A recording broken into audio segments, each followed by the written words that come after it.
Comment être connecté à Internet avec son téléphone portable au Japon?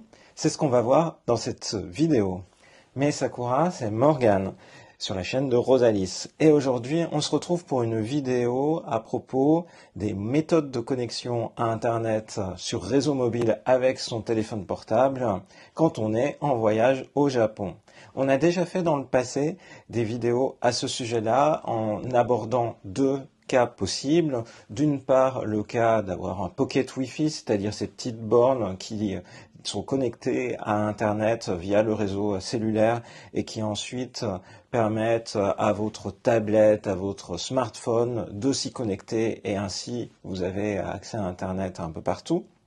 Et surtout, on avait parlé de la méthode qui consistait à, une fois arrivé au Japon, acheter une carte SIM japonaise pour visiteurs, donc pour touristes, qui permettent de remplacer la carte SIM qu'on utilise dans son propre pays et qui ensuite nous donne accès à Internet où qu'on soit au Japon. Et donc tout ça, je vous renvoie dans la vidéo qu'on avait dédiée à ce sujet.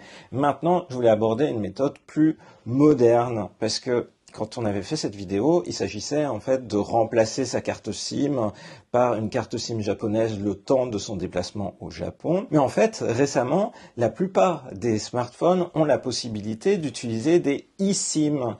Des eSIM, ce sont en fait des cartes SIM virtuelles. Il n'y a pas besoin de remplacer la carte SIM classique qu'on avait dans son téléphone. On a juste besoin de configurer les choses dans son téléphone pour avoir une sorte de justement SIM virtuel dedans.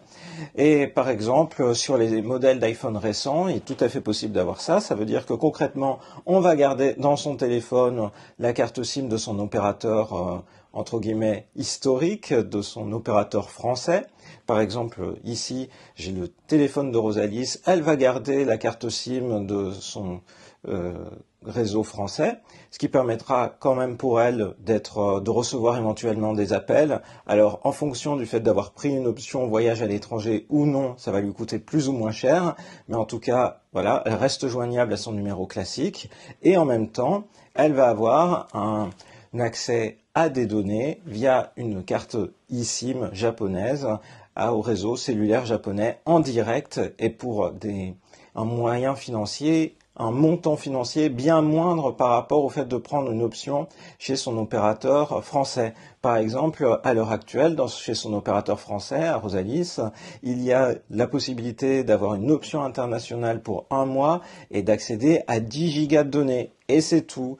10 gigas de données, ça peut partir vite quand on est au Japon. Donc, il est intéressant de regarder toutes les possibilités de cartes de données cellulaires beaucoup plus larges. Et donc, c'est possible, ça, dès qu'on arrive sur le territoire japonais. Aussi avant d'être sur le territoire japonais, puisqu'il y a plein d'opérateurs qui maintenant vous proposent d'acheter des eSIM pour tous les pays et donc d'avoir un accès ainsi au réseau mobile du pays que vous visitez, pas seulement le Japon, mais n'importe quelle contrée dans laquelle vous allez. Mais moi, je préférais par sécurité conseiller de prendre une eSIM achetée au Japon directement dans un magasin japonais qui a vraiment le tampon purement qualité service Japon.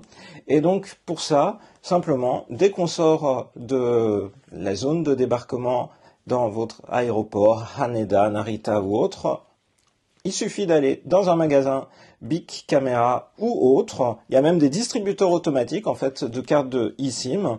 Et donc par exemple ici, j'ai choisi de prendre une eSIM Nippon SIM for Japan. J'avais hésité avec un autre service japonais aussi, mais voilà, c'était celle qui me paraissait la plus intéressante au moment où j'ai regardé.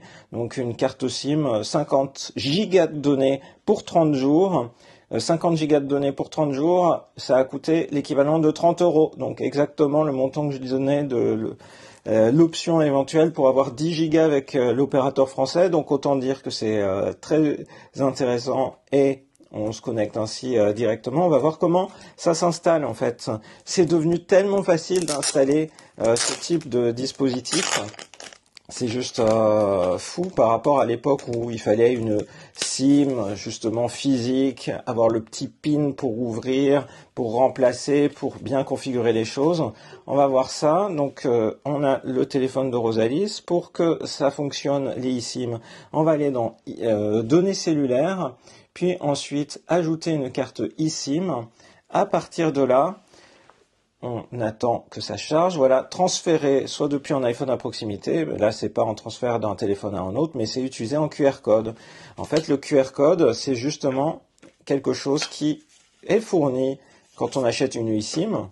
C'est donc tous les éléments de connexion qui sont dédiés à cette carte virtuelle. Donc on va choisir utiliser en QR code, voilà, on fixe le QR code dans le cadre du téléphone. Alors si je dis que c'est vraiment devenu facile, c'est que voilà, on n'a pas besoin de faire à la main des configurations réseau qui étaient fastidieuses. Là, il y a juste un QR code. Votre nouvelle eSIM est prête à être activée. On va demander l'activation. Qu'est-ce qui se passe au bout de la consommation des 50 gigas? Là, c'était ce qui m'avait fait pencher pour cet opérateur, c'est qu'on accède quand même à un réseau qui sera plus de vitesse aussi rapide que la 4G, mais on continuera quand même d'accéder des données à un débit de 128 kilobits par seconde. Ça peut permettre d'être dépanné. Voilà, configuration du forfait cellulaire terminée. Alors maintenant, on voit qu'il y a deux étiquettes, entre guillemets, pour les numéros de téléphone. Il y a le numéro de téléphone classique de Rosalis. On va choisir une étiquette personnalisée pour dire que la eSIM, c'est le Japon et c'est une étiquette.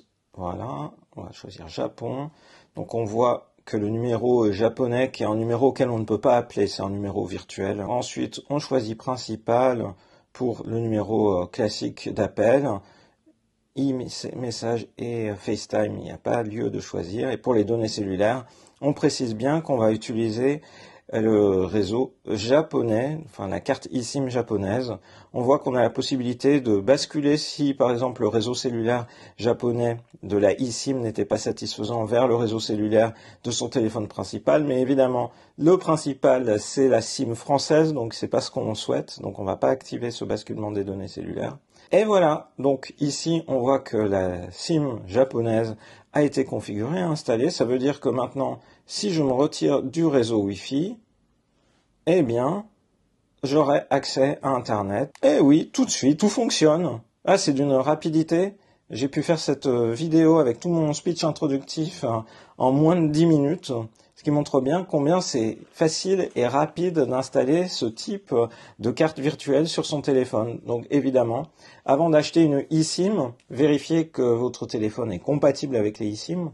Comme je le disais, c'est le cas de la plupart des téléphones récents. Il faut évidemment que le téléphone ne soit pas SIM-locké, c'est-à-dire attaché à un opérateur, puisque parfois on achète son téléphone avec une offre préférentielle de son opérateur et le téléphone est rattaché à l'opérateur pendant 1 an par exemple. Donc il faut ici utiliser un téléphone non SIM-locké qui accepte les eSIM et après voilà la liberté vis-à-vis des données cellulaires et on accède ici là pour 30 jours à 50 gigas de données n'importe où au Japon. J'espère que cette vidéo vous a plu et je vous donne rendez-vous à très bientôt dans une prochaine vidéo sur la chaîne de Rosalis. Bye bye. J'ai oublié de dire, celle que j'ai choisie, c'était on se connecte au réseau Docomo, tu vois, c'est Docomo. Ah ouais, c'est le réseau LTE de Docomo. Voilà. C'est genre le plus largement diffusé. C'est un des largement diffusés. C'est pour ça. C'est pour ça que j'ai choisi pour celle-là. Parfait, merci beaucoup.